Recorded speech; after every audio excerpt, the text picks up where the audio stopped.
Hello, dear colleagues. My apologies for talking to you over the phone, but apparently my camera wouldn't start or whatever, so we're just waiting to connect the video so that you could see me. Alright, well, the topic of my presentation, the topic which I want to talk upon today is blended learning for preparing students for the Russian national exams in English. And the first thing which I want to talk to you about is not that what we're doing right now, which is emergency teaching, but more what we're going to do afterwards once this emergency teaching is hopefully over. And once it is over, we will face the new reality. In the classroom, in a regular classroom, whenever a student makes mistakes, you can do something like, you can make a gesture like, well, think about it, like, no, it's over there, think about it again. And when you're doing it online, you can't do this. Well, technically you can, but it's not that effective. So, exhausting video calls, it is difficult for all of us. Unproductive use of time. Whenever you go online, you need to understand that the nature of online lessons, it has to be different from actual communicative lesson which you have in class. And that is imposed by the restrictions of these means of communication and the restrictions of the technology. When you use Zoom, you can use breakout rooms, putting students into different groups, like 3, 4, 5 students per group. But if you do that in a regular classroom, you can walk around and actually peep in and try to hear what the students are discussing in each of these rooms, and you do it naturally and quite fast. When you're using breakout rooms, it might take, well, 30 seconds for you to enter the room, and then another 30 seconds for you to change the room. And are you sure that once you leave the room, the students who are there, are they actually working? How do you make them work even when you are not watching? So these are the questions which you need to address so that to make the productive use of time. Another thing which unfortunately happens to many university students as well as high school students, and especially when they're preparing for the exams, that's overwhelming amount of homework. I don't know how about you, but neither me nor my students like this approach. Firstly, because if that is done at low-tech level, you have to check a lot. Like I need to check something like 200 essays in a week, and that's really exhausting. And I'm happy that I'm checking just the essays, because some teachers are also checking just like workbook printouts or some tests and all that. And it is hard for us, but it's also hard for students because they have this huge amount of homework and they just don't have this experience of chunking this homework into small bits so that they could do it little by little. What they try to do, they hoard on it at the end of the week, trying to stuff into their heads as much as possible in like a couple of hours, or trying to write numerous assignments in an hour or so. And again, we don't like it, but we need to think how can we help them to make a better use of their time. Another thing is more testing than teaching. Well, teaching, it's not, especially language, it's not when students just put ticks or choose a specific form to like open in an open close exercise. Well, it's not, I don't think that's our role as teachers, especially teaching English, which is highly communicative subject, and we need to focus on productive skills. And when we do more testing than teaching, we think that educational process is going. But let's think what happens with the students. They have this huge amount of homework, which is at low level, like they're drilling some sorts of drills, and they just have piles of papers to work with. They want to cheat. And I don't blame them. They don't want to do this work. They don't see the purpose of it. They don't see it as being a teaching or learning moment. For them, that's just menial job, something which they need to perform for no reason. And they try to teach or to cheat. And well, in today's world, if a child or a student wants to cheat, he or she will manage. I mean, well, of course, there are numerous books, numerous English students' books, but they can always find answers online. And if the student wants to cheat here, what he's gonna do, he's gonna find those answers, he's gonna copy them and send them to you. So it makes no sense for them to do that because they're not learning. It makes no sense for you to check this work because you understand it's ridiculous. But we'll do this. But that is not learning. That's just mimicking the learning process by all of the participants. And you need to be aware that this might happen, and you need to think of how you can tackle it. And of course, we have low motivation of students. Well, I'm lucky enough because I'm working with students who are preparing for the Russian national exams. And for them, of course, they are highly motivated. But right now, because of the huge stress and because they have to deal with all this uncertainty, they are getting demotivated. And you need to think of the ways you can keep them motivating. That's what we don't like. So, we've discussed why we don't like it and how can we possibly tackle some of these issues. And now we have this section over here of what we like. And what we like, of course, we like automatic task checking. Well, who doesn't like it? Because we don't have to check numerous amounts of homework every week. And of course, we also like the ability to track students' progress. Like this student did 90% on this test, and that student, he or she did 60% on that test. So obviously there is a progress going on. And we need to use, and what we like using reusable digital materials, so we don't have to prepare over and over again for the class. We've done it once, and these materials stay with us forever. But the one thing which I want to talk to you about a bit closer is tracking of students' progress. We need to decide what the progress is. What is our aim? Do we really want them just to have 90% on an open-close exercise?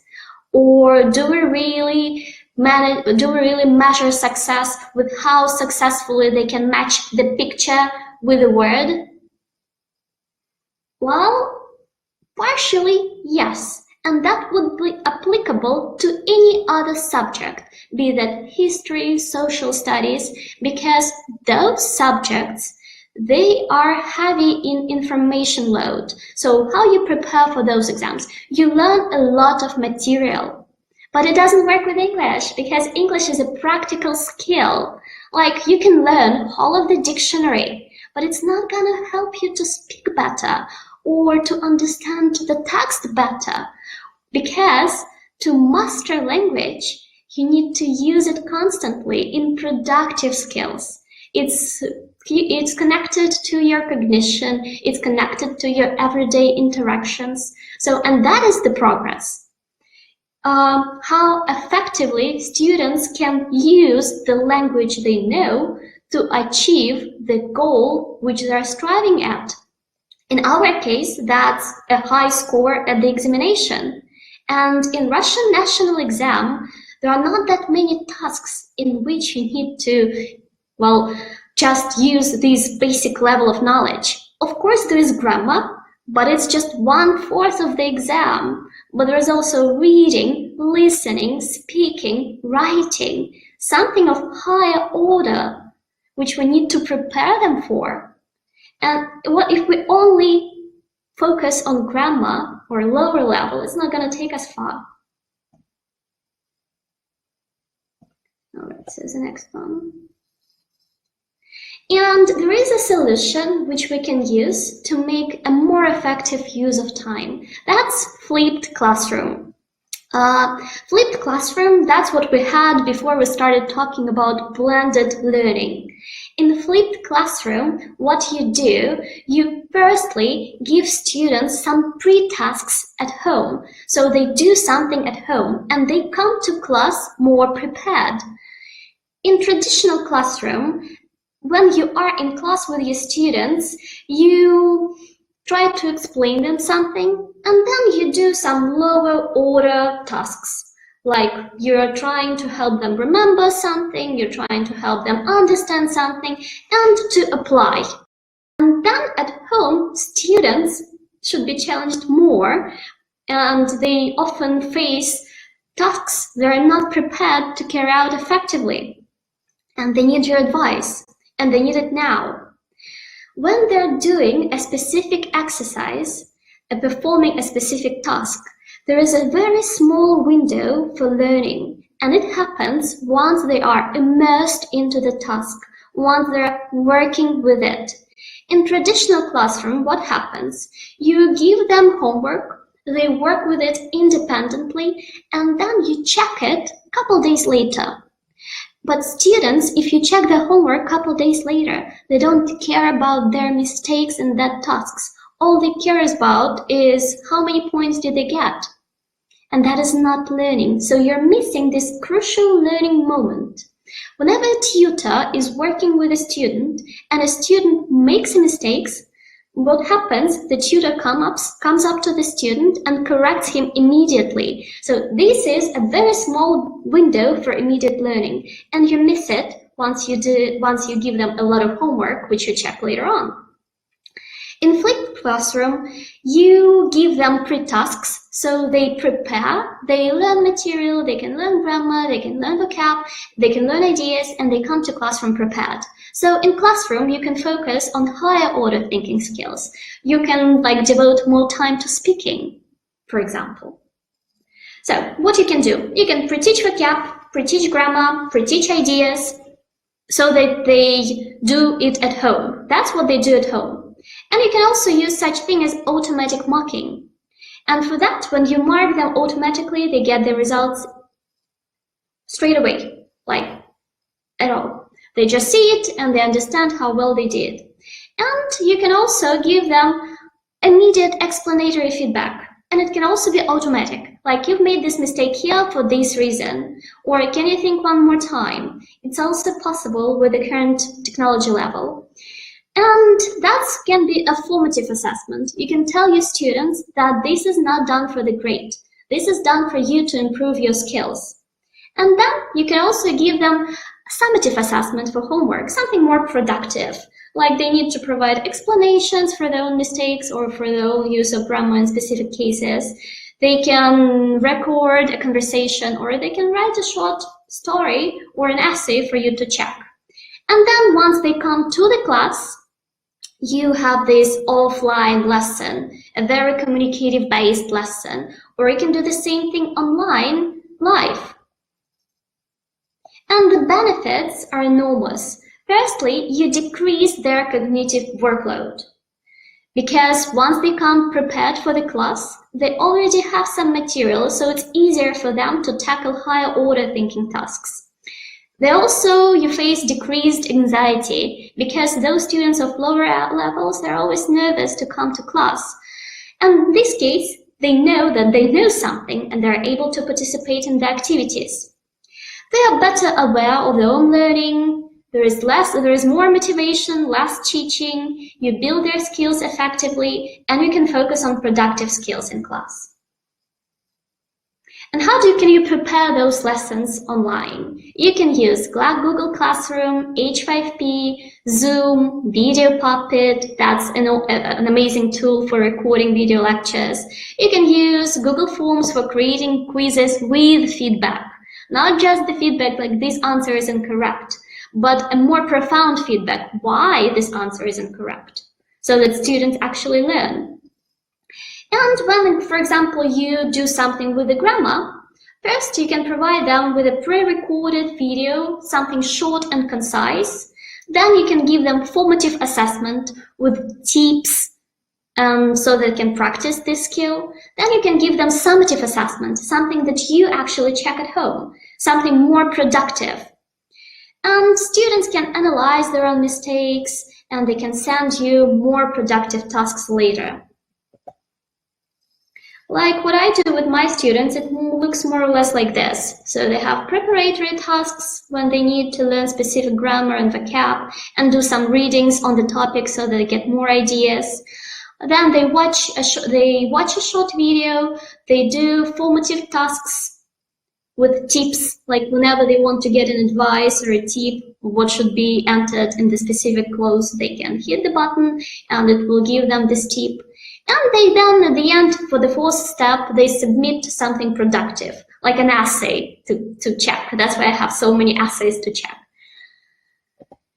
And it helps them to learn more effectively for grammar. For vocabulary, you can use flashcards, they can memorize material better, you can give them reading and listening so that to contextualize this particular material so that they learn it within the context.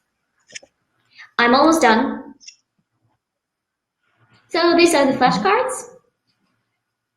You can give them ideas, you can ask them to read something online, podcasts, magazines, something enhanced. They can find materials themselves so that they come better prepared for the higher order discussions.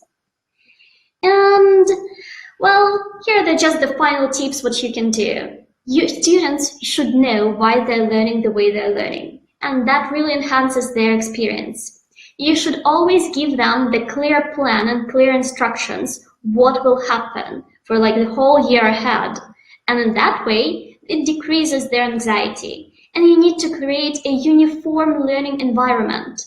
If you blend it, like after this COVID situation, if you want to take online into offline lessons, you need to use some tasks with their phones in the class. And vice versa, you can give them printed materials to study at home independently, mixing this online and offline into one uniform learning environment. And of course, you need to radiate confidence and positivity, because for them, you're their anchor.